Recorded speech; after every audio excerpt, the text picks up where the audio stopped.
Children, I am starting today's session with a question. The root hairs turn flaccid when excess of fertilizers are added around them. If you can see, I have drawn a diagram here, and by this time you must be understanding that this is the epidermal cell of the root, which is also showing this root here. You need to see a few things here. The brown dots are soil particles. The blue dots are water molecules present in between. And also I have drawn red particles, and these red particles imply the concentration of any kind of salt. It may be NaCl if we add intentionally. It may be any kind of synthetic fertilizer like urea. So you can represent it with this red dot, and it will be coming in the category of solute.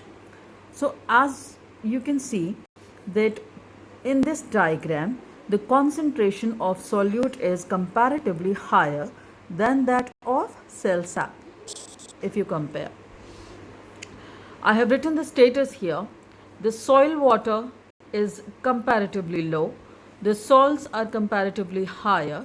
So in totality, the water which is present outside the root here in the soil, that water is hypertonic. When you compare it to cell sap is found to be hypotonic because the water is comparatively more there. What will happen here, as the logic says, that there will be osmosis occurring, because in osmosis the water moves from higher concentration to lower, but this time the water will be moving from inside of the cell towards the outer side. Why? Because inside is hypotonic, having more water concentration, and outside has become more concentrated. So exosmosis would occur, and this will lead to, because all the water will be drawn out of the cell, this will lead to the shrinkage of the protoplasm. This shrinkage of the protoplasm, how you will represent it? Let's suppose if this is the plant cell, right? Till now, just hold on. Till now you were drawing the full cell membrane, but then you have to show the cell membrane shrunk along with all the protoplasmic content, and there is a huge gap in between the cell membrane and the cell wall. So this question is actually very favorite by the boards, and you need to understand that very frequently this question is asked by them. So you need to understand, whenever the question says root hairs turn flaccid when excess of fertilizer, you may have the name excess of salt is added around. So in that case you have to write that they turn flaccid because of exosmosis, because the concentration in the soil water is far more than the concentration of solutes in the cell sap. So water moves from hypotonic to hypertonic status. I'm proceeding further. Now this question is actually an introduction to the next topic. If you can see, this is absorption by roots, right? Absorption by roots, and you have to study plasmolysis here.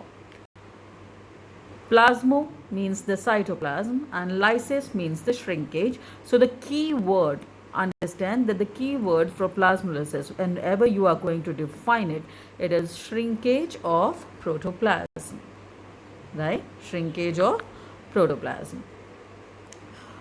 I have drawn here again an animal cell and a plant cell. And you can see an animal cell, when it is kept in a hypertonic solution where the salt concentration is much, the water from the inside of the cell is drawn out and the animal cell is shrunk.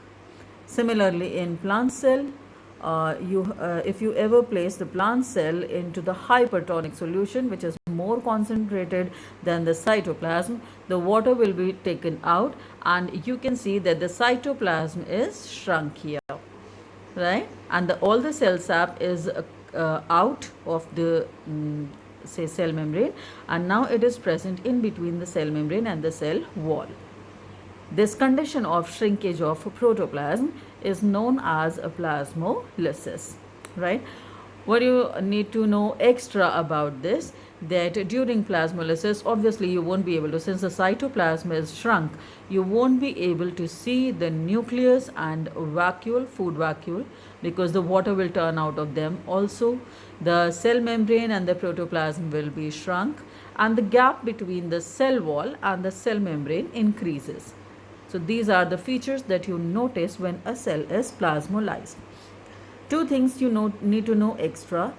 Sometimes we say, the question says in paper, that why the doctors advise you to gargle when you have throat infection or any kind of bacterial infection in the throat, because gargle water contains salt, and this is making the water hypertonic, and whenever you are gargling, the water is coming in contact with the bacteria, causing plasmolysis in the bacteria.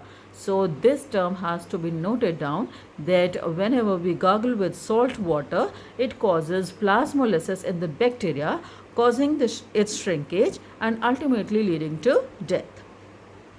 Similarly, you talk about plant cells. Plant cells also, the cell cytoplasm shrinks, but if you can see, the cell wall is at its place, slightly limping, slightly flaccid, but at its place, because you need to know that a cell wall, the plant cell never bursts, and the plant cell never shrinks too much. It will be showing you slightly limping state, but it will not shrink much, right?